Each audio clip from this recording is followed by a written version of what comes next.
Mon prochain invité, je lui ai déjà parlé et quand est survenue cette crise au Parti québécois, j'ai tout de suite pensé à lui parce que ce soit Pierre Curzi, que ce soit M. Hossan, ou Mme Beaudoin, Mme Lapointe, ainsi de suite, et même M. Charette, mais M. Charette un peu moins, là. D'ailleurs, on peut l'oublier de ce côté-là parce que lui, on sait très bien qu'il s'en va avec François Legault. Mais les quatre autres, me suis tout de suite dit, pourquoi ne pas joindre les rangs d'un parti qui existe déjà au lieu de vouloir en fonder un? Il existe le Parti indépendantiste, baptême, il est reconnu, et ainsi de suite. C'est ça. Alors, je me suis dit, bon, on va appeler son chef pour savoir ce qu'il en pense. C'est M. Éric Tremblay. Bonjour, M. Tremblay. Bonjour, M. Daigneault. Avez-vous eu la même réaction que moi, M. Tremblay? C'est-à-dire, premièrement, c'est pas étonnant que les quatre premiers démissionnaires, c'est-à-dire Hossan, Curzi, Lapointe et Beaudoin, aient démissionné du PQ. Le PQ s'en va nulle part avec sa gouvernance souverainiste. C'est rien d'autre qu'un bon gouvernement provincial, doublé d'un quémantage insignifiant de pouvoir supplémentaire à Ottawa. Maintenant, la question que vous posez, pourquoi ils ne s'enlignent pas vers le pays? Ben, écoutez, moi, c'est un gars sérieux, nous sommes une équipe sérieuse, un parti sérieux. Évidemment qu'on aimerait ça que ces gens-là intègrent le Parti indépendantiste pour mener le combat national de façon proactive, gagner le pouvoir le plus rapidement possible à l'Assemblée nationale, pour y déclarer notre indépendance nationale. Ben c'est clair qu'il y a des démarches dans ce sens-là qui sont entreprises. Maintenant, ça sera à eux de décider, mais je peux pas décider pour eux. Ben non, ça c'est sûr. Mais c'est ça que je trouvais complètement ridicule, des entendre, même encore cette semaine, laisser sous-entendre qu'il fallait absolument créer un parti indépendantiste. Pourquoi créer un parti indépendantiste? Il existe déjà. Bien sûr, il existe déjà. Il a été créé pour ça le 3 février 2008, là, pour se débarrasser de l'étatisme référendaire du PQ, pour se débarrasser du discours dénationalisant du PQ, pour faire en sorte de transformer la province de Québec multiculturelle bilingue en État national français libre et indépendant.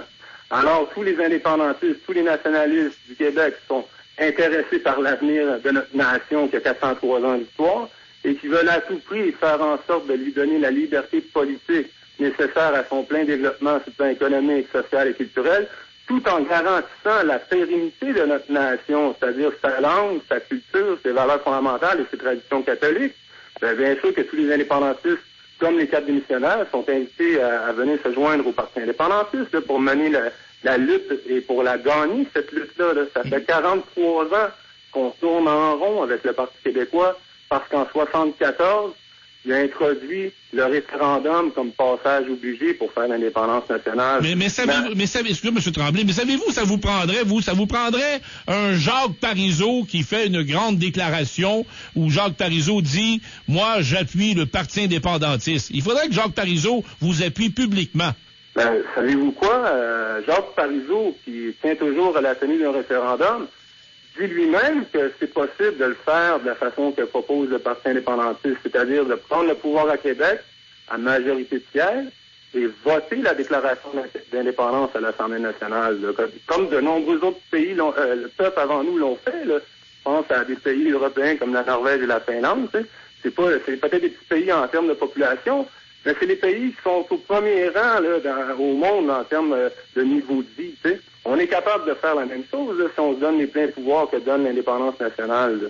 Mais maintenant, moi, j'ai entendu aussi Jean-Martin Hossan, cette semaine, les propos ont été rapportés, notamment dans le journal Métro à Montréal, qui, lui, privilégie l'élection référendaire. Là. Il appelle ça référendaire, mais il privilégie la voie du pays, c'est-à-dire prendre le pouvoir à majorité de sièges pour y déclarer notre indépendance nationale.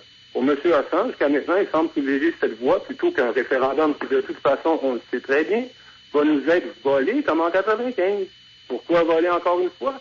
Ben, une des raisons principales, c'est que notre poids démographique national, avec l'immigration massive, sans ça, qu'on est passé de 82% de la population en 95 à 76%, à 77% en 2011. Oui. Et à 50 000 immigrants par année, ben, d'ici 10 ans, là, on va être à peu près à 70%. Et là, il va commencer à être pas mal trop tard pour envisager de prendre le pouvoir pour déclarer notre indépendance nationale. En tous les cas, M. Tremblay, je sais pas ce que vous voulez faire, c'est quoi que vous discutez dans vos organisations, mais vous devriez faire un coup d'éclat parce que malheureusement, je dois vous l'admettre, il n'y a pas beaucoup de gens qui semblent vous connaître ou connaître votre parti. Vous devriez vraiment prendre un moyen quelconque pour vous faire connaître davantage. Bien sûr, je suis tout à fait d'accord avec vous. Ça ne nous empêche pas de travailler sur le terrain en grandeur du Québec et recruter des candidats potentiels pour la prochaine élection. Là. Bon. Mais il y a un phénomène au Québec, vous en êtes fort conscient, c'est les médias nationaux. Ben oui. Ils sont contrôlés par 2 grands groupes, essentiellement. Ben oui. Desmarais et Pelado.